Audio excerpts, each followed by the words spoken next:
मगाशी आम्ही सगळे प्रश्न एकच विचारतोय। मंत्री महोदय, आपण पीक कर्जाची कर्जमाफी जाहीर केली। 25 सप्टेंबर पर्यंत जे आहेत त्यांना 2 लाख, जे नियमित आहेत त्यांना 50,000। खडसे साहेबांनी विचारल्या प्रश्नामध्येच मी विचारलं, मगाशी पण विचारलं, आपण स्पष्ट उत्तर द्या। तुम्ही काय म्हणाला की कमिटी आम्ही केलेली आहे, कमिटी जो अहवाल देते त्याच्यावर आम्ही कारवाई करू। तोपर्यंत ह्या बँका मागे लागलेल्या आहेत। आमचं म्हणणं एवढंच आहे, पुनर्गठन करण्याच्या, आता ज्यांनी पुनर्गठन केलं त्याची चूक काय? त्यांनी परत कर्ज केलं, त्याला या लाभ याच्यामध्ये बसवलं पाहिजे ना तुम्ही।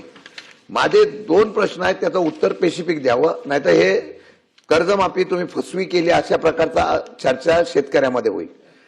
आपल्याला मी स्पष्ट शब्दात एवढंच विचारलं की ही जी कर्जमाफी केलेली आहे ती किती दिवसामध्ये बँकांना देणार, जेणेकरून बँक या सर्व कर्जमाफीच्या माध्यमातून या शेतकऱ्यांना परत कर्ज घेण्यासाठी ही नील झालं की परत कर्ज घेण्यासाठी त्यांना मदत करू शकते। पुनर्गठन झालेल्या सुद्धा याचा लाभ मिळणार का, आणि किती दिवसामध्ये ही कर्ज वाटप आपण जाहीर केलेलं आहे ते कर्जमाफी आपण जाहीर करणार? अमोल मिटकरी।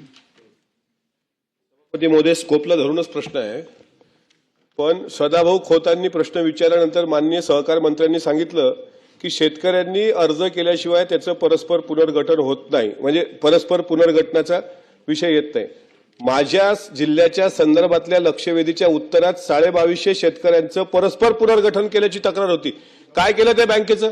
आज दरेकर साहेब इतक्याच पोटतिडकीने त्या बँकेचा विषय मांडतात, उलट त्या बँकेला सभापती महोदय पुरस्कार दिला ज्यांनी परस्पर पुनर्गठन 2250 शेतकऱ्यांचं केलं, द अकोला जिल्हा मध्यवर्ती सहकारी बँक। आणि तुम्ही आता उत्तरात सांगताय की शेतकऱ्याचं अर्ज असल्याशिवाय त्याचं परस्पर पुनर्गठन होत नाही, हे विरोधाभास करणारं उत्तर आहे। आमच्या जिल्ह्याच्या बाबतीत काय कारवाई केली, त्याला पुरस्कार कसा दिला ते तरी सांगायला पाहिजे। मंत्री महोदय।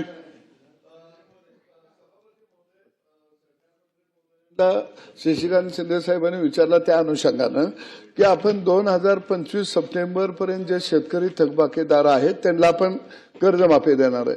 हे जर पैसे लवकर जमा नाही झालं तर नव्यानं पीक कर्ज आता मे मध्ये शेतकऱ्याला घ्यावं लागणार आहे, ते मिळणार नाही। तर जोपर्यंत पैसे जमा होत नाहीत आणि ते जरी नाही झाले तरी 2 लाखाच्या आत ज्याचं कर्ज आहे त्या शेतकऱ्याला नव्यानं पीक कर्ज देण्याबाबत बँकेला आदेश आपण देणार का? मंत्री महोदय, सगळे झाले आता। सभापती महोदय, कर्ज माफीच्या संदर्भामध्ये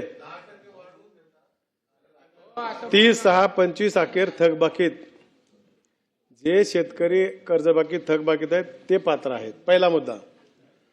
दुसरा मुद्दा की या लोकांना कर्ज देणारा त्या लोकांना देखील आज आपल्या बँकेच्या माध्यमातून कर्जाचे पैसे आहेत का असं त्यांनी विचारणं केलं होतं। आता त्यांची वसुली होईल, त्याच्यातून आपल्याला 800 कोटी जमाजात होतील आणि बँकेने काही पैसे बँकेचे काही पैसे आहेत। डीसीसी बँकेकडे पुढील खरीप हंगामासाठी 1200 ते 1300 कोटी रुपये निधी उपलब्ध आहे, त्यांना देखील आपल्याला पैसे देण्यात येईल। आमच्या प्रवीण भाऊंनी जो विचारलाय मत्स्यच्या संदर्भात तो माझ्याकडे माहिती नाही, मी त्यांना नंतर विचारून देतो। आता मी जे सांगितलं की आपली जी कमिटी बसवलेली आहे शासनाने, प्रवीण सिंह परदेशी, त्यांचा अहवाल यायचा आहे, ते कधी येणार आहे? 30 जून पर्यंत। 30 जून मध्ये समजा हे जर बसले तर ह्यालाही देणार आपण सदाभाऊ। पुन्हा नवीन कर्ज द्यायची सिस्टीम करणं सदाभाऊ, ज्या लोकांनी कर्ज परतफेड केलेत त्यांना आपण कर्ज देऊ शकतो। हो हो,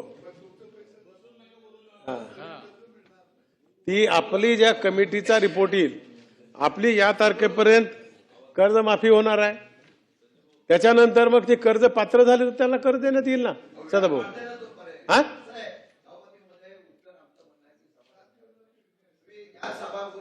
कर्जमाफी करताय, जाहीर केल्यानंतर आमची विनंती आहे, तो कर्जमाफी होते म्हणून तो शेतकरी कर्ज भरत नाही, व्याज चालू झालेला आहे, तुम्ही स्पेसिफिक सांगा ना इतक्या दिवसामध्ये करणार आहे, नाही तर तो मरून जाईल कर्ज व्याजाच्या माध्यमातून। सांगितलं ना त्यांनी 30 जून तारीख दिली। शेती 2 गोष्टी बस, सगळ्याचं उत्तर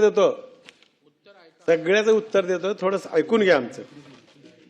आता ते त्यांनी विचारलंय आमच्या मित्राने मागला अमरावती बँकेचा की अकोल्याला, तो विषय ह्याच्याशी निगडीत नाही, तरी पण सांगतो की तिथं असंच झालं. काही लोकांनी पुनर्गठनासाठी परवानगी मागितली, काही लोकांनी मागितले नाही. त्याच्या संदर्भामध्ये आम्ही चौकशी केली. म्हणून आज पुनर्गठन कुणाचं करायचं आपण? ज्याची संमती नाही त्याचं आम्ही पुनर्गठन कसं करणार आहोत? उद्या लोक कंप्लेंट करतील ना. फायदा झाला तर बरोबर आहे म्हणतील सदाभाऊ, आणि चुकीचं झालं तर कुणी म्हणतंय, कुणाचाही स्वभाव ते आहे. म्हणून त्यांच्या संदर्भात ते उत्तर दिलंय. सोसायटीने तशा प्रकारचं पुनर्गठनाची परवानगीचं ठराव घेऊन पत्र दिला होता. म्हणून त्यावेळेस त्या लोकांचं पुनर्गठन केलंय आणि त्याच्यानंतर लोकांना त्याचा फायदा भेटला नाही, पुन्हा तक्रार करत बसले. नाही बसून मी बोलू सांगितलं नका, मंत्री तुमचं. महोदयच उत्तर दे. सगळ्यांचं माझं ऐकलंय. बोलणं होऊ द्या आधी. मत्स्याच्या संदर्भामध्ये कर्ज ही शेती कर्ज समजून पीक कर्जासाठी घेतलेल्या व्याजदराने कर्ज पुरवठा केला जाणार आहे. प्रवीण भाऊ, त्यांचा जे आपण देणार आहोत मत्स्यासाठी ते आहे.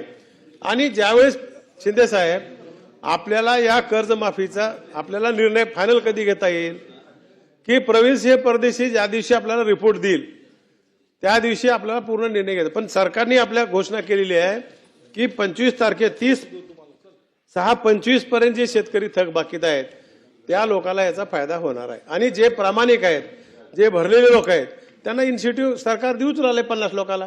म्हणजे इकडे थकबाकीदाराला फायदा उरला आहे आणि चालू बाकीदाराला 50,000 रुपये देऊ राहिलो आपण. दोघांनाही समावेश ठेवलेला याच्यात. प्रश्न क्रमांक 2